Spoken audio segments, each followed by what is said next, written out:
water is so scarce right now because we've been in a terrible drought. I saw whenever we went through Crawford, it said starting October 8th that Yeah, so water slowed down. yeah, so they're working on the springs for the town of Crawford's water supply.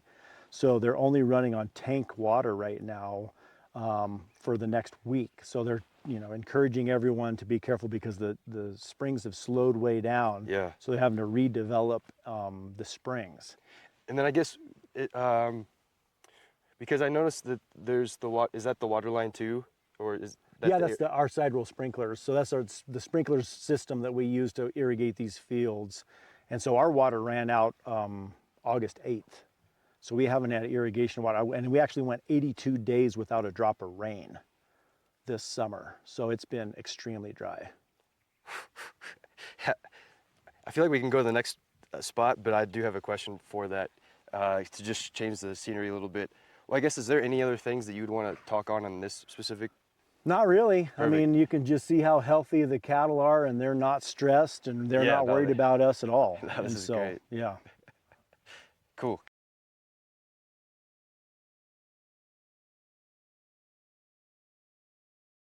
We're good?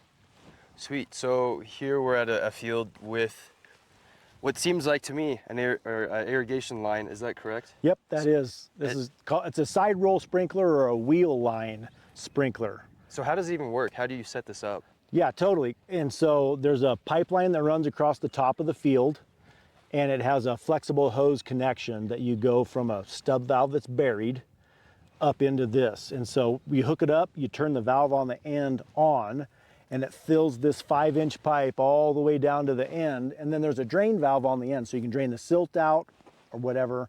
And of course you have to drain it completely before you move it. So let's say it's drained now. Underneath that little yellow cover is a little Briggs & Stratton engine. And it drives an automatic transmission. So you start the little engine, it's got a lever on it forward and back. And when you move it, you move it 3 turns. With this size of wheels, it's 3 full revolutions for a set. Then you'd hook the hose back up to the next stub valve, turn the water back on, fills up with water, and then every 40 feet, you have the little sprinkler heads. Yeah. And they have a specific pattern based on the size of orifice and a specific application rate. So like these ones are set to apply 3 inches of water in a 24-hour set. And then they have a little pressure compensator on there because obviously it's a pretty steep pipeline from one end to the other. If they didn't have pressure compensators, you'd have a lot more application at the bottom and a lot less application at the top. So this way you get pretty even application throughout. And then when you said it was to a valve, is that connected to, what water source is that connected to? Great question. So we have a reservoir that's called Gould Reservoir that just catches snowmelt. So you have a basin up in the mountains back there. The snowmelt comes off, goes down Crystal Creek into our headgate diversion, and then goes down the Highline Canal into our reservoir. And then we have a big dam and a release with a measuring device, and we release, and at full capacity, we're releasing 52 CFS, cubic feet per second, to go into the irrigation system to provide water for all of the shareholders here on Fruitland Mesa.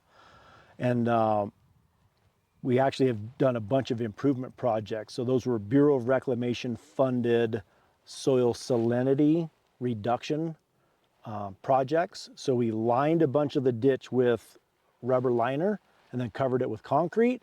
And then we've also put in a couple of miles of pipe to help reduce the seepage and also reduce the water infiltration down into the shale layer, which then flushes that salt out into the Colorado River, and then they have to deal with that salt for downstream users. So we're reducing the salt load, and we're also increasing the efficiency of our water system at the same time. That's really crucial, because water overall, but especially in Colorado and other drier states, I'm assuming that's a challenge. And then also, as a rancher compared to just being an everyday citizen, I'm assuming, are there different water rights, or is it, what's that world like? That, the story or the acronym, or the saying is, in Colorado, whiskey is for drinking and water is for fighting.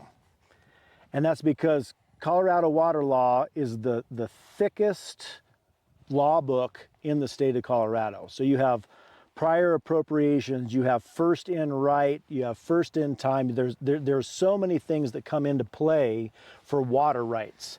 And you have upper basin users, lower basin users. So like for us, the water right here is 1899 is the date. So it's a very early water right. The fortunate or unfortunate thing is it's in one specific basin. So we can only catch the snow melt out of one specific basin. And so if there's no snow up there, we don't have any irrigation water. So for the 20 years that I've been farming here on Fruitland Mesa, there have been 3 really good years out of 20. There's been 7 nearly complete drought years. So that means 45 days total run or less of irrigation water. And then the remaining 10 have what we call average years.